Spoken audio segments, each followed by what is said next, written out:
Yo, what is up, y'all? My name is Robert Donaldson, and welcome back to another edition of Rob's Best Bets. And in this episode, we are once again talking about college hoops, baby, here on Friday, November 14th. And when we're looking at this Thursday slate that we're coming off of, right now we're sitting at 3-1.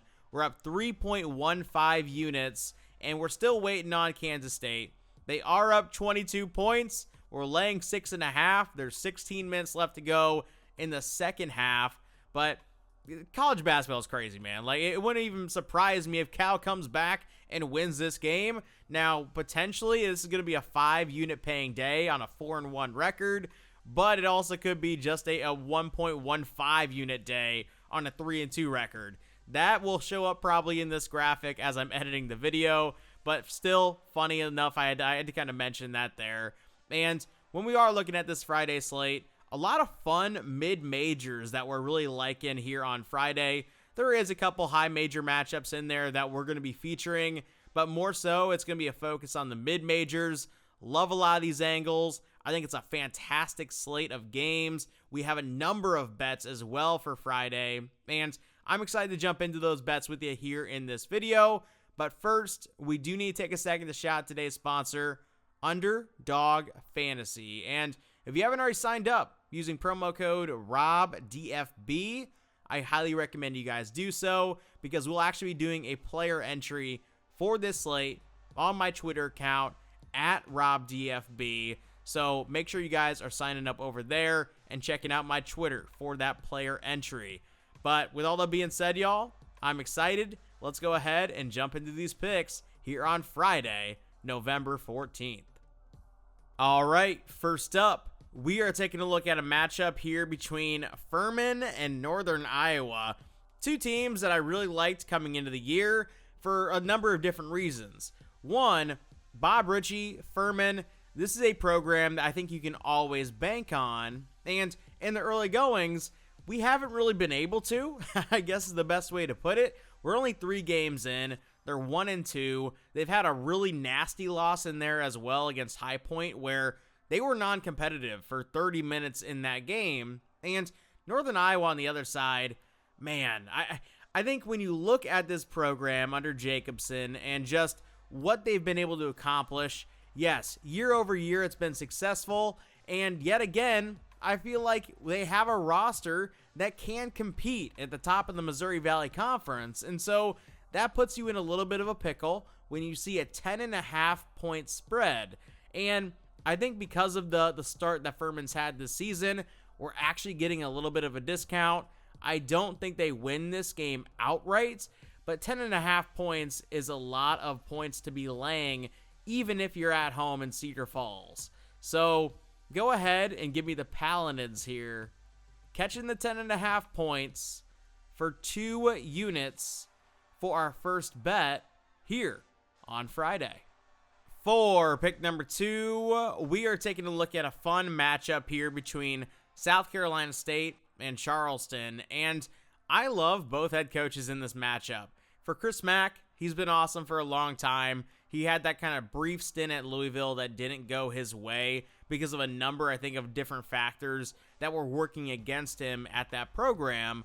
But when you look at also South Carolina State and Eric Martin, no joke, and I don't even say this in a mocking sense or a joking sense or an over-exaggerated sense, Eric Martin last year and what he accomplished at South Carolina State in year 1 might have been the most impressive head coaching job that we saw, because he took a team from the absolute bottom of the barrel in college basketball and took them to the MEAC championship game, and honestly, they should have won the darn thing. It was a really impressive season for South Carolina State, and in the early goings, things haven't broken their way, but I think the wins and the better basketball will come, and right now we are getting a serious discount on a team that, again, I think is going to start playing a little bit better, kind of like Furman. And for that reason, I say we go ahead and we take the 14.5 points here for 2 units for our second bet here on Friday. For pick number 3, we are once again taking a look at a mid-major matchup here that, although a lot of people may not find interesting, I certainly do. It's Hofstra, it's Bucknell. I think this is going to be a matchup that we look back on, and we see two really good mid-majors when we're talking about the end of the year and their win-loss record from like an optics standpoint. And Hofstra, they've struggled in the early goings in terms of finding that winner, but they've also faced some really good teams in terms of, UCF, which is a play-up spot. Maybe UCF is going to be good at the high major level this year. Maybe they're not. But in terms of kind of the mid-major versus high major ranks, that's a game that you don't feel bad about dropping. And then at Iona the next time out, Iona's looking very, very good. Nearly decided to bet on them here on Friday, but didn't ultimately laid off on that game. And when you're looking at Bucknell, I love Bucknell as well. I'm kind of torn in this matchup, but at the same time, I do think that Hofstra is kind of due for that first Division I winner sooner rather than later. And I do think after two really tough road contests, Hofstra going back on the road against a team where they're going to be playing up for this game, I think they're going to get it done. And for that reason, I say we go ahead and lay the 1.5 points here for 3 units for our third bet here on Friday. For pick number 4, we are once again taking a look at a fun mid-major matchup here between High Point and UAB. And kind of to the point of this episode, in the early goings, when you see a 1-2 or an 0-3 or a 1-3 type of win-loss record, some of those teams are bad for sure, but some of those teams have a ton of value. And I feel like UAB, even without, Jelly Walker, losing Yaxel Lendeborg last season, all of the talented players that over the past few seasons have come in and have gone out of the program, Andy Kennedy is still a fantastic coach. This program will be back on track sooner rather than later.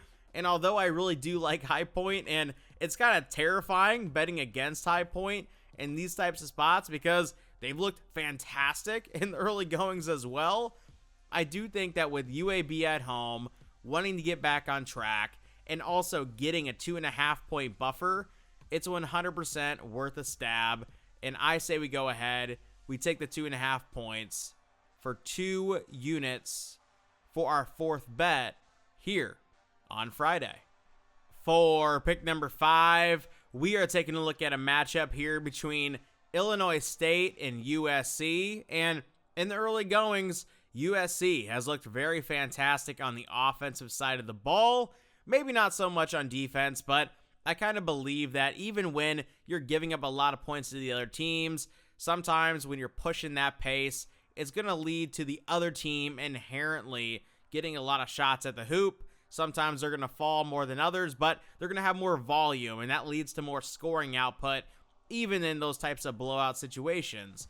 Now, Illinois State is a team that when you look at the Missouri Valley Conference, I think they're going to be in the top 4 kind of category of that league this season, if not have the upside to win the whole darn thing. And in the early goings, when we're feeling out these mid-majors, because of the mid-major billing that teams like this get, we're going to see a lot of hefty numbers being laid against them. And in this matchup, the line is 16.5. Certainly, USC can cover this because their offense is so darn good. But if Illinois State is potentially the team that I believe them to be, they also have a really good chance to keep this to single digits when it's all said and done. So let's go ahead and take the 16.5 points here for 2 units for our fifth bet here on Friday. For pick number 6, we are going to be taking a look at a regionality battle here between New Orleans and Tulane. And in the early goings, I keep saying early goings. Oh my God, I got to stop with that. But when you're looking at New Orleans in the early part of this season, they pulled off a pretty massive upset over TCU that a lot of people didn't see coming. And as a result, a lot of people backed New Orleans the next time out when they faced LSU, another high major, and they got absolutely bounced off the floor. And I feel like 2 things are true there. Did, New Orleans play a good game against TCU? Yes. But is TCU a very, very bad looking team? I would also say yes. And for that reason, and having that big win, big upset win under a team like this's belt, I really do feel like they're getting a little bit overinflated when it comes to the lines that they're catching, even in a matchup against Tulane where they're catching 12.5 points. Because had New Orleans gone out and got blown out by TCU, which is kind of the caliber of New Orleans team that I kind of think that this line could easily be something like 16.5 or 17.5. And for that reason, I say we go ahead and we lay the 12.5 here with the green wave for 3 units for our 6th bet here on Friday. For pick number 7, we are taking a look at a matchup here between Milwaukee and Texas Tech. And when you're looking at this game here, Texas Tech is obviously coming off that heartbreaker against Illinois. And sometimes, even after a close loss, there's that kind of hangover effect because you just played Illinois in a matchup that a lot of people tuned into. And how do you react on a short sort of rest period going up against a team like Milwaukee that just got bounced off the floor against Indiana? I don't know. I think the mentality certainly comes into question there. And when you do have a team like a Texas Tech that is overturning a lot of their key members, or key players rather, from last year's roster, that also brings into question, how they're going to respond mentally, but also how good they actually are, even after playing up against an Illinois team that I kind of believe is going to be pretty good this season. Now, the line here is 28.5. And for those who aren't familiar with Milwaukee, Bart Lundy has got a good squad, and he's a really good head coach. And yes, they just got, bounced by 30 points against Indiana, but they were competitive for about 30 minutes of that ball game, maybe more so like 26, 27 minutes. But the point still stands where 28.5, that feels like a very, very hefty number for really no good reason. And for that reason, I say we go ahead and we take the 28.5 points here with the Panthers for 3 units for our second to last bet here on Friday. All right, for our final bet here on Friday, we are heading out to Dallas-Fort Worth, where we have a matchup here between Michigan and TCU. And we just talked about it with this TCU bunch. I'm kind of a believer that this is a very, very bad team under Jamie Dixon. And that's unfortunate because I do think that Jamie Dixon is a good head coach, but maybe the passion isn't there. Maybe the buy-in from the administration isn't there.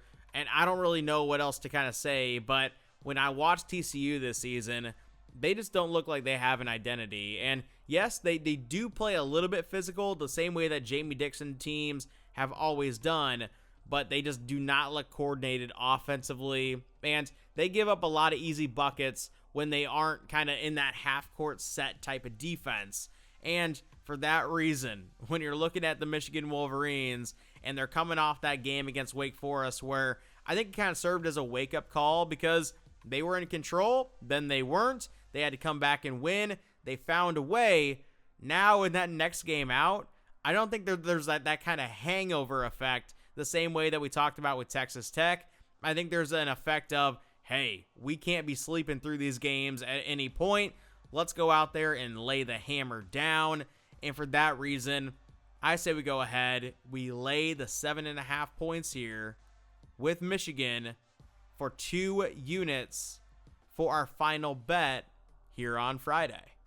All that being said, I really want to thank you guys for checking out today's video, and it's been an awesome season so far. Obviously, we are rolling, and I appreciate every one of you guys who leaves a comment, drops a like on this video, shares it on social media. That's probably one of the underrated things that, I don't really talk about enough, because that really is the ultimate way to grow this channel to where I would love it to be. But with all that being said, y'all, I just wanted to say I appreciate the hell out of you guys. Let's try to keep it rolling here on Friday. And as I always say, I will see you in a future video. Take it easy.